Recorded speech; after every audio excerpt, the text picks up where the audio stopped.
Srečanje 27. kroga v Domžalskem športnem parku se je pričelo s terensko premočjo vijoličastih, katere pa niso uspeli ohraniti v drugem polčasu.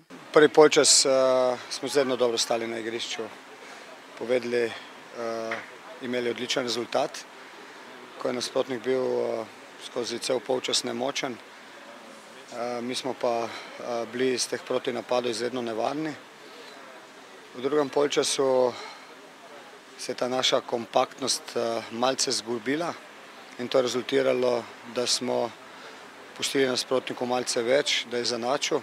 Domžalčani so z zadetkom Damirja Pekića postavili končni rezultat 2:2, kateri ohranja prvenstvo še vedno neodločeno. 2:0 en zelo verljiv rezultat, ko že misliš, da je tekma dobljena.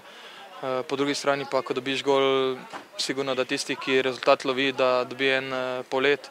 To je bilo danes v našem primeru in se pravi, mislim, da vseeno na koncu glede na potek, da mislim, da je zaslužen remi. Čeprav imajo Mariborčani še vedno 7 točk prednosti pred zasledovalci, jim nekateri pripisujejo, da je klub v krizi. Športni direktor Zlatko Zahovič se seveda s tem ne strinja. Smatramo, da smo kot Manchester, kot Real in da oni, bom rekel, ne zmogujejo tako kot Maribor, enostavno potem smo v krizi. Ne vem, kaj so potem drugega za 7 točk za nami.